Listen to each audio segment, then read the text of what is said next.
Assalamualaikum warahmatullahi wabarakatuh. Perkenalkan, nama saya Farah Rizky Farezi dari kelas H dengan NIM 506. Di sini saya akan menjelaskan tentang bentuk-bentuk perusahaan yang ada di Indonesia.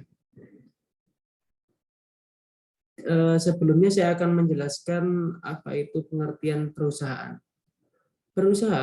Perusahaan adalah sebuah organisasi bisnis, baik komersial maupun industrial, yang dikelola oleh asosiasi dan sekelompok orang yang bekerja sama dalam mencapai tujuan yang sama. Biasanya perusahaan akan melakukan produksi yang nantinya akan diperdagangkan kepada masyarakat secara luas dalam rangka menggerakkan kegiatan ekonomi. Nah, setiap perusahaan memiliki kebijakannya masing-masing, baik dalam mengelola karyawannya maupun tujuan bisnisnya. Di sini ada 6 macam bentuk-bentuk perusahaan. Yang pertama adalah PT Perseroan Terbatas, CV atau disebut Komanditier Vennootschap. Terus ada UD, usaha dagang, koperasi, firma, dan BUMN, badan usaha milik negara. PT itu sendiri, Perseroan Terbatas, adalah suatu persekutuan untuk menjalankan usaha yang memiliki modal terdiri dari saham-saham yang pemiliknya memiliki bagian sebanyak saham yang dimilikinya. Karena modalnya terdiri dari saham-saham yang dapat diperjualbelikan, perubahan kepemilikan perusahaan dapat dilakukan tanpa perlu membubarkan perusahaan.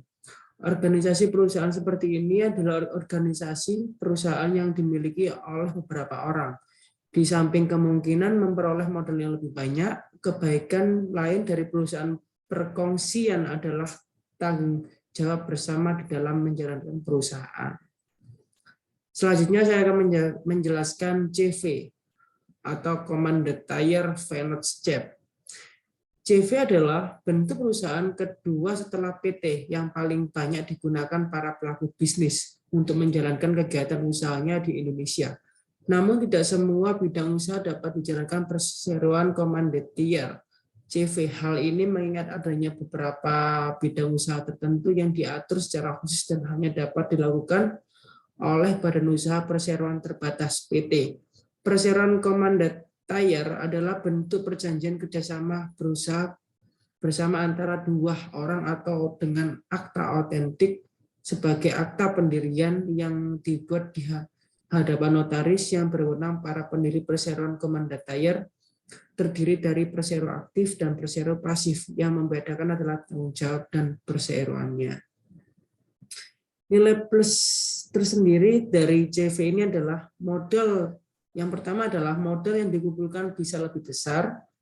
2, proses pendiriannya relatif mudah. 3, kemampuan manajemennya lebih besar. Namun di sisi lain ada nilai minusnya, yaitu yang pertama sebagai sekutu yang menjadi persero aktif memiliki tanggung jawab tidak terbatas. 2, sulit menarik kembali modal. 3, kelangsungan hidup perusahaan tidak menentu. Setelah CV, di sini ada UD, usaha dagang.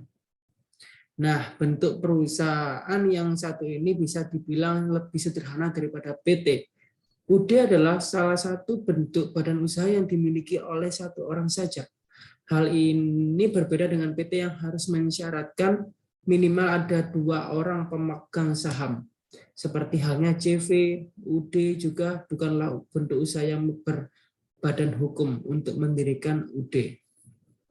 Ada beberapa persyaratan yang harus dipenuhi untuk mendirikan UD. 1, izin domisili usaha. 2, mengajukan NPWP, nomor pokok wajib pajak. Yang ketiga, SIUP, surat izin usaha perdagangan.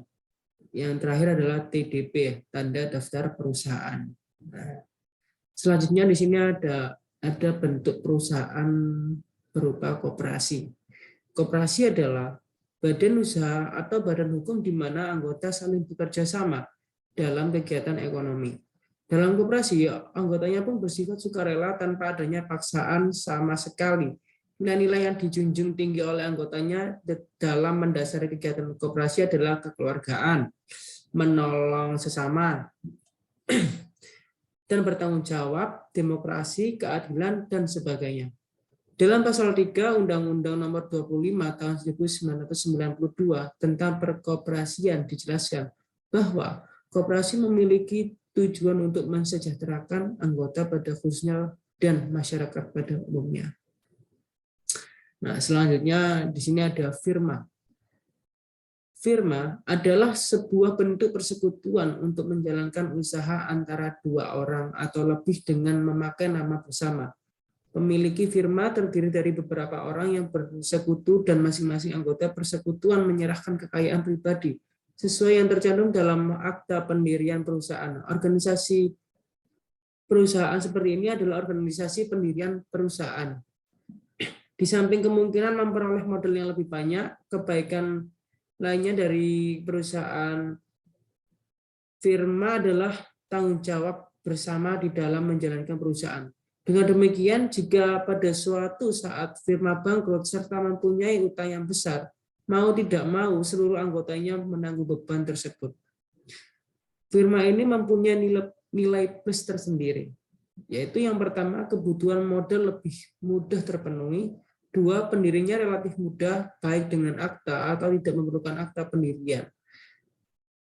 Dan selanjutnya nilai minusnya dari perusahaan firma. Yang pertama, tanggung jawab pemilik tidak terbatas. Dua, kerugian yang disebabkan oleh seorang anggota harus ditanggung bersama anggota lainnya. Nah, yang terakhir di sini ada BUMN, Badan Usaha Milik Negara. Badan usaha milik negara adalah badan usaha yang sebagian atau seluruh kepemilikannya dimiliki oleh negara Republik Indonesia. BUMN dapat pula berupa perusahaan nirlaba yang bertujuan untuk menyediakan barang atau jasa bagi masyarakat. Sejak tahun 2001, seluruh BUMN dikoordinasikan pengelolanya oleh Kementerian BUMN yang dipimpin oleh seorang Menteri Negara BUMN. Jenis-jenis BUMN. Yang pertama, perusahaan perseroan atau persero. Dua, perusahaan jawatan atau perjan. Tiga, perusahaan umum atau perum.